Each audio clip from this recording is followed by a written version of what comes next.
and mostly on development and a few applications. So I will go through one by one through my slide.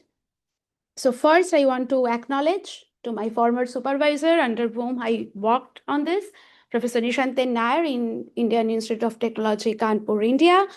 Dr. Shagormay Mondal, he was my senior. Most of the developments has been started by him. Professor Bernd Mayer in Erlangen, Germany, who was our early collaborator on this project. And I will be talking about a lot how to simulate a bigger system. So we need a large resource from high performance computing facility. So these are those which I have used throughout my PhD. So first I want to show that how do we watch chemistry in our daily life. So when we read about a chemistry, we have some molecule with carbon, nitrogen, hydrogen, oxygen. And if it is solvated in some medium, let's say it has a basic medium where there is H2O solvated by a basic base OH minus. So if our system is something like that, we have a negative charge which will attack water molecule, maybe, and then there with the help of some external condition, it will have a reaction. The negative charge will attack to carbon, one bond will be broken, some other molecule will be generated. So basically these are the standard chemical reactions where reactant, transition state to product has been known to us. But when we do this in experiments, they only know the before and the after of the chemical reactions. We know what we are mixing and we know what we are getting.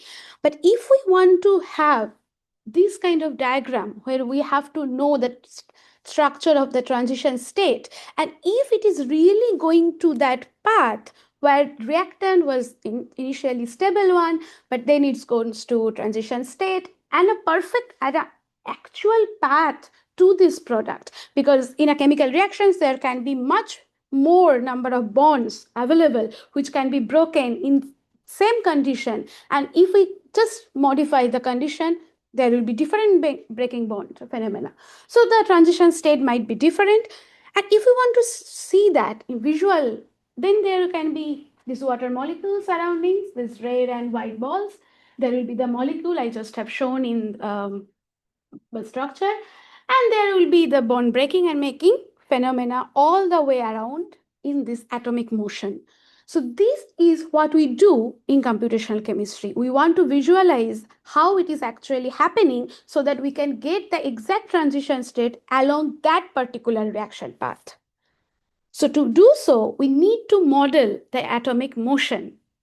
How to solve that? We have to use the classical equations of motion. And this motion will be completely driven by the ionic force acting on each of the atom. Now, to calculate the force, we can assume that every atoms are a particle, a classical particle. If it is so, we will have two different type of method which is mostly popular in our genre, is the classical molecular dynamics and ab initio molecular dynamics, where classical is self-explanatory, where we have some parameters, we have the classical particles, how they are reacting, we will just get it from the value. And there is ab initio, which meant is from first principle, and first principle means we will have to solve Schrodinger equation where we have to include the electronic effect of that particular atom. So before starting any computational simulation, we need to figure out which method we are going to choose. If we have a large protein molecule or DNA sampling or antibiotic resistance, then we have thousands of atoms, 10,000s of atoms. It is impossible to consider every electronic effect in that particular atom. So that is why in that case we use classical force field based model, which are pretty simpler. Nowadays, of course, there is machine learned trained force field available, so we can use that. But if we want really a chemical reaction to happen, there has to be bond breaking. If we break a bond, the electronic effect will be completely changed. If we do not consider the quantum effect, then we might lose some of the characteristics along our reaction. That is why the more accurate but computationally higher cost will have this ab initio molecular dynamics, where the nucleus of every atom will be treated as classical, but the electrons will be treated as quantum mechanical, and we have to solve time-independent Schrodinger equation, H psi equal to E psi. It is pretty simple equation, but to solve this particular equation, we have to solve an electronic structure theory, which has two different branches. One is called wave function based approach, and another is density functional theory. Now, wave function based approach is more expensive than density functional theory. So from this graph, we can clearly see that density functional theory sits actually at optimum position. It is useful to handle at least 100 to 500 or 1000 atoms, and it will have more or less better accuracy than classical force field. So that is what I will be talking about here. But inside this density functional theory, how the electronic interactions are actually playing around. It has the classical Coulomb interaction, where this rho of R is nothing but the psi star. This is a complex conjugate of the wave function. We take the multiplicity of that. We will have a summation over all the electrons of all the space available. And this is basically where the electron can see itself. So since the summation goes over all the electron available in the system, basically there is no way to cancel out the self interaction, because it doesn't know that the same electron is standing in front of it. That is why the standard density functional theory is not that much accurate. It often underestimates several reaction barrier, or in case of materials, the underestimation of band gap, everything. That is why there is another level of DFT, which is called hybrid DFT, where the wave function based method has a part to play. That we are actually adding a percentage of exchange operation. Exchange means there will be a cancellation of this self interaction. That is how we maybe can, let's say, have a sunglass, and we can reduce the self interaction error in such calculations. So to do so, we can have better prediction of energetics, band gaps, and several properties, and it is very well established around the density functional theory field. So this hybrid density functional theory has this kind of structure where we take a linear combination, where alpha is basically the parameter, how to choose the percentage of the exchange from the exact theory, and the other part will come from density functional theory. But this exact exchange, has this force center to electron term, which we have to calculate at every step of the integration. Now, this has its own computational cost. That is why we cannot use the exact wave function based technique for the whole dynamics. Now, to expand our wave function, we need some basis set. For better performance, we choose plane wave basis set in this case. And in plane wave basis set, we have to calculate this exact exchange in reciprocal space. So we have to go through a first Fourier transformation from real space to reciprocal space, where rho g is basically the electron density in reciprocal space. So we have to do this multiple times. And this has its own scaling of logarithm of number of plane waves we are using on the grid. And if you see the integration, there is always the quadratic term which goes for the number of electrons present in the system. So we can assume that the high number of atoms present in the system, how much costly it might become. So the target is very simple so far, that this is a benchmark calculation we did on a 32 water molecule in a box, where we have fixed the number of grids, how much I am using.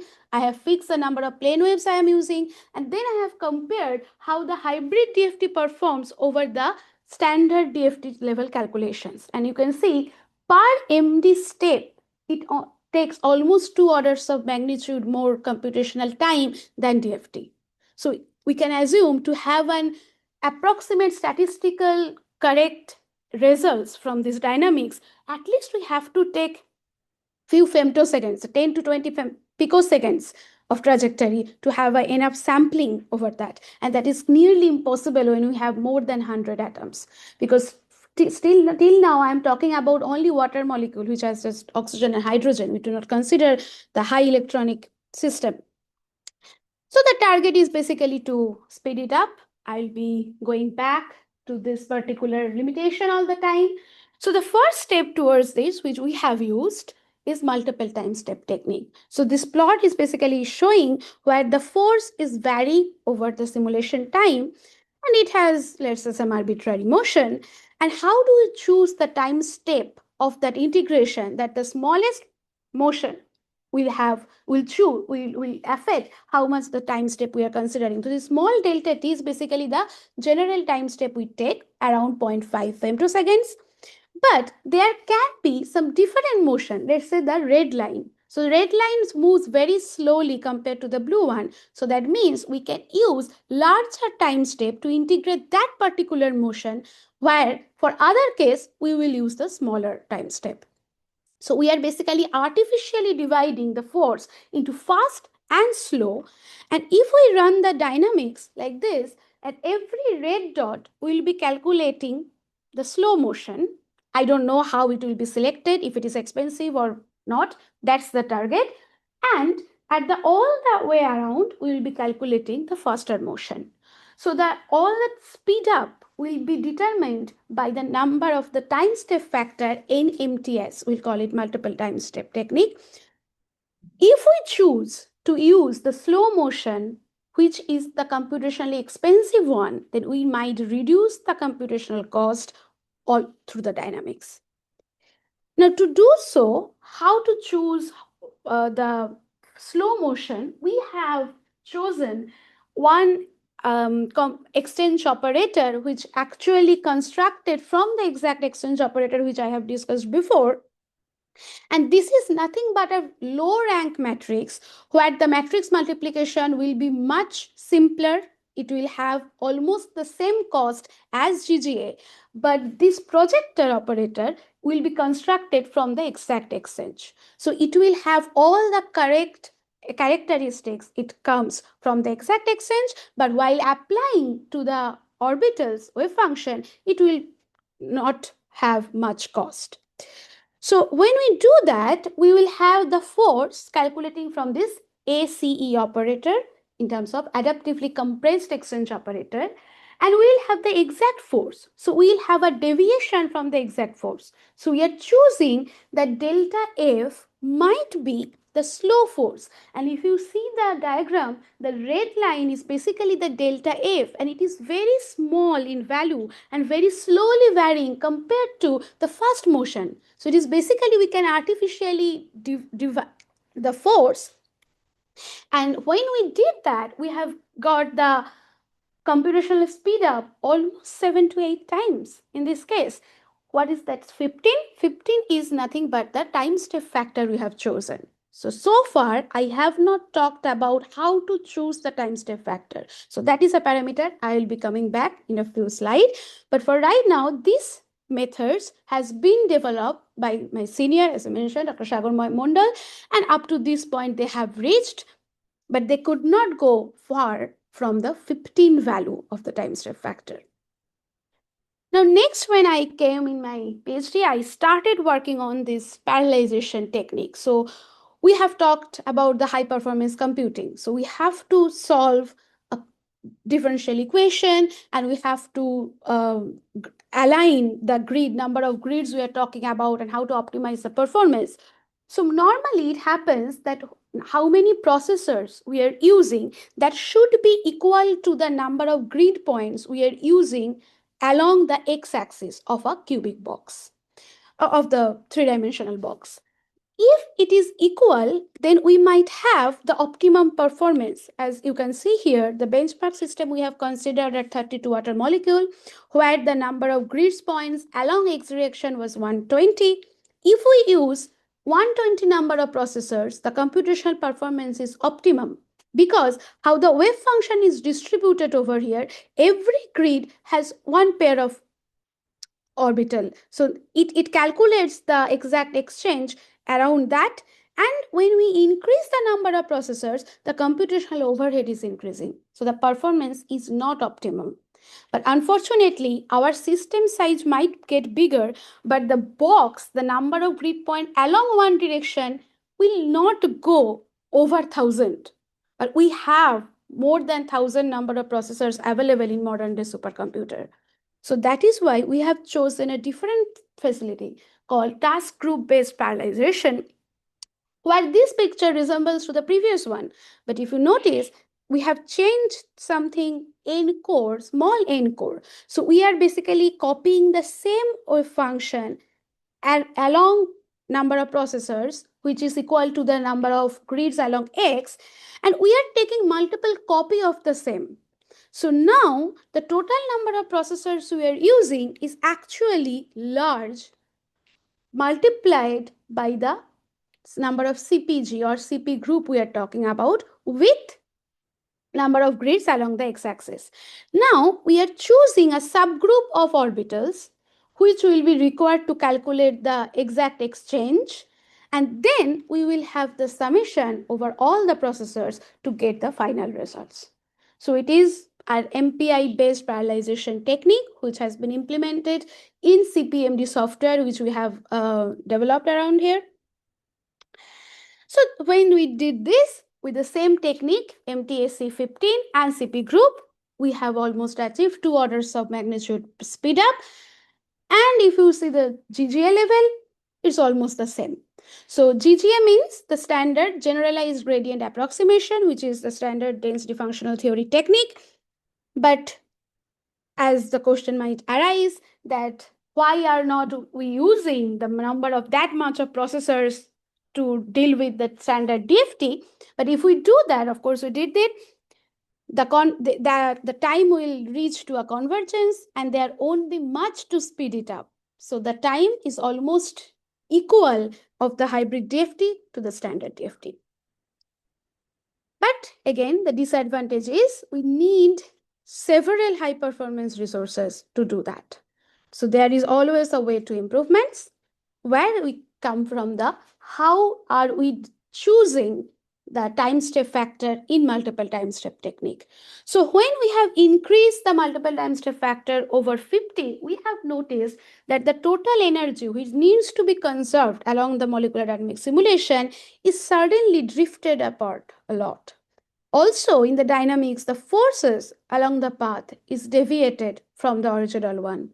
So this is basically an artifact from numerical integration we are doing, since we are choosing to omit important force calculations over the motion. So that is why another type of thermostat has been proposed by Mark Tuckerman and the group, and they have asked to do that. The thermostat can be attached to every degree of freedom, where we can control the motion of every degree of freedom so that the kinetic energy should not go beyond a certain value. So we can control the motion, we can help not to go the highest energy of the motion. So this is basically the isokinetic constraint we are using. So the first component is basically kinetic energy of the system, and the second component comes from the thermostat. So the L basically number of thermostats we are attaching to every degree of freedom. Q is basically thermostat mass, it is an arbitrary one. And V1ij is basically thermostat velocity of every degree of freedom. And the total kinetic energy should not go beyond the thermal energy kBT. If we do solve the equation of motion, it looks like this. So the physical system, the every velocity, the phase space variable, it is attached to a chain of thermostats, goes from V1 to VL. And this V1 is basically attached to a second set of thermostat variable, which has the control to go up to kBT. And then we are adding a stochastic force around it, not to have much rigid motion around the dynamics. So that is why we are adding a Gaussian noise over it. So this is the thermostat I have implemented in that MTACE framework where we are running the dynamics. So when we initialize the dynamics, we have to choose the position and momentum, and we have to give calculate the force. At the first step, we are calculating the exact force, and that comes from ACE. We are taking the deviation, the error term from that. And then at the first step, we are basically doing update the velocities and the thermostat variables. Then we are updating the position in the middle of that. And with the new position, we are calculating the force with the fast method. And these are basically comes from the algorithm we are using, which is called velocity Worley algorithm. And it goes up to NMTS minus one step. And when it reaches K equal to NMTS, only the part where we are calculating the force that will be changed. Now we'll be calculating both of them. We'll take the deviation and we'll have our effective force, which will be carrying the new position or the new degree of freedom. So it is clear by now the larger the NMTS, lower will be the computational cost. So that was the case before also in MTSCE, but now we have a better algorithm to do so. Now let's say how far we can go. I have tested on the same benchmark system in 32 water molecule in a periodic box, and I went up to NMTS 250 when it was 15 before, and you can see how much speed up I have got. So this has been recorded only for optimum number of cores. I have not used the high performance facility yet. But here almost 31 times speed up has been possible. So the job we can do had to do before like 30 days in 1 month. Now I can do it 1 day. And it is very smaller system, I must say. This is not the target I want to achieve. So I have went up to bigger systems, and to benchmark, we have taken another water system which has 128 water molecule. It is much bigger box. We got 33 times speed up. When we have chosen a radical, that's pretty important in chemistry, and we have chosen, okay, we have got the 50 times speed up around this. The system size is bigger, the complexity is higher, the speed up factor will be high. When we have chosen to do something on materials, we have chosen a titanium dioxide with an oxygen vacancy over the surface.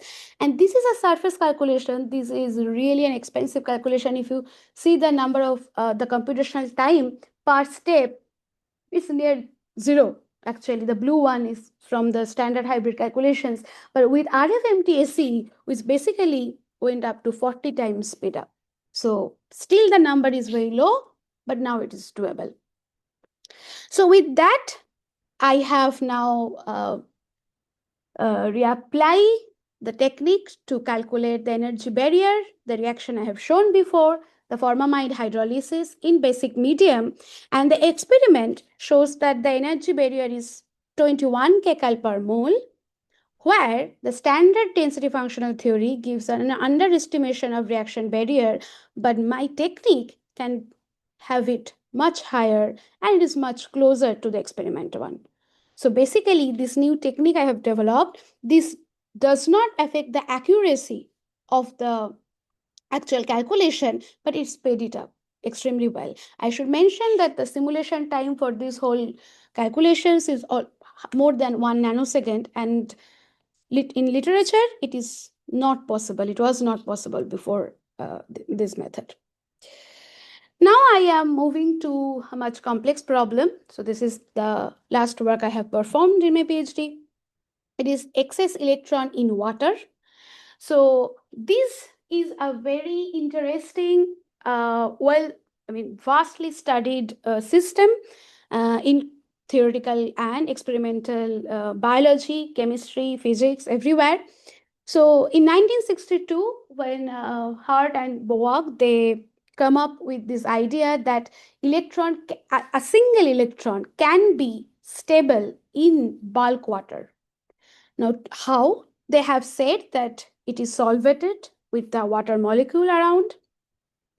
It is highly reactive because it is a single electron. So in our body, in any biological system, in environment, there is always a possibility to have a single electron. And I do not know how it will react with the surroundings, with the environment. So it is really important to study that, because the application you must see that carbon dioxide reduction, nitrogen fixation, in different radical chemistry, in enzymatic reaction, in DNA breaking and making phenomena, there is always this single electron solvation plays a role.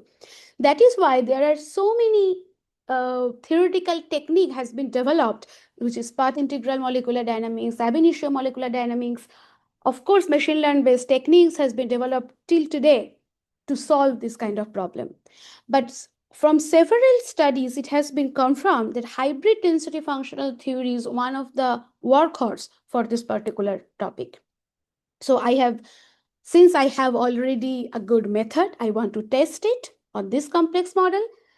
And I have modeled it with this RF-MTACE. I have simulated it where the number of times step factor I have chosen 100 because of its optimum performance. Higher than that doesn't make much difference, so I didn't go beyond. I have had a bulk water model. We have injected an electron. It's kind of a negative charge I have put in the system. We have simulated the system at 300 Kelvin temperature, and I used a specific type of hybrid density functionals, PBE0, and that parameter I talked about, how to optimize the exact exchange, that is 40% we have taken for this particular system. So when we do that, this is the simulation is going on. The plot is for radius of gyration of the center of electron to the electron cloud, and this blue sphere is the cloud. Initially, when we started the dynamics, the radius of gyration was very high. At around 2 picosecond, it concentrated at one point and it stays around 2.7 angstrom. So we can say that initially it was not localized at all, but by dynamics, electron is localized at that point. Experimental radius of gyration has been reported to 2.5 angstrom, and I am getting 2.7, so we can say it is really close. Also, the other theoretical results has been approved. When we have plotted a pair density, the plot where we have checked this from center of the electron density to the nearby oxygen and hydrogen atom, we have seen that at first around near 1.8 angstrom or so, there is no water molecule present. So this green one is for oxygen and radial distribution function, and the red one is for hydrogen. So you can see that the hydrogen comes before the oxygen. So that means hydrogen is pointing towards the center of electron where oxygen is different. So that is expected because hydrogen is electropositive. And this cavity, this gap from the center of electron to the nearby hydrogen and oxygen confirms it stays inside a cavity. So that was a long waiting problem to model this localized electron, because some method says that it does not form a cavity, but our method confirms that it is, which is experimentally also proved. When we have noticed the coordination number of the electron, we have noticed that it has around 3 to 5 water molecule hereby. Every geometry has the spherical nature. You can see from the plot I have shown here. So basically RF-MTACE is capable of predicting the structural properties. So we can go to how the localization is happening. So when I started the talk, I talked that our target is how the process is going, not only the before and after stuff. So as simulation start, we can see that the most of the water molecules, which is the number of the color is basically how much water molecule present in that particular grid, where y-axis is number of hydrogen bond per water molecule, x-axis is the distance from the center of mass of the electron cloud. Basically, water molecule can make 4 hydrogen bonds. Here you can see that most of the water molecules are here with 4 hydrogen bonds when the simulation starts. And we remember there was no electron was localized. It was completely all over the place. When the simulation goes on, we can see the number of hydrogen bonds per water molecule is increasing around 3. And after the localization, we have complete distinction at the first solvation cell. we have got all the water molecules who has 3 hydrogen bonds, and in the bulk, it has 4 hydrogen bonds. So clearly, it has affected the structure. So the broken hydrogen bond is the reason why the electron was localized, because at the 2 picosecond, the water molecule at the first shell is only 3 hydrogen bonded. So now the question is, what if there is no hydrogen bond broken? For example, an ice. So we have simulated at very low temperature. There was no water molecule missing. All the hydrogen bonds are reserved. It is marked with this dashed line. And this is the spin density projection over the plane. You can see all the oxygen atoms are basically brighted because it has the highest electron density, but there is no way the electron is localized, which I have injected. But when we have removed one water molecule from the cavity, we have generated artificially a cavity, then the center of mass stays here. And you can see that the projection is showing a perfect spin density around the place. Also, the nearby water molecules shifted to make the place for them. Why? Because those water molecules have now 3 coordination, 3 hydrogen bonds. So that means under-coordinated water molecule is required to localize the electron. Under-coordination is obviously available in low-dimensional water molecule. If we make a 2-dimensional or 1-dimensional string of water molecule, how the thing goes? So this pink colored bar, this is basically for 2-dimensional, where the system looks like this, and one single layer of water molecule where there are plenty of space to move around, but we have confined the water flow with the graphene sheet. And you can see that their radius of gyration for this particular system is really deviating a lot. It has an optimum performance around here, let's say, where 3.3 angstrom of radius of gyration, pretty close to bulk water, but it doesn't stay there. Because it has the possibility, you can see that the OH is moving towards upwards or rightwards.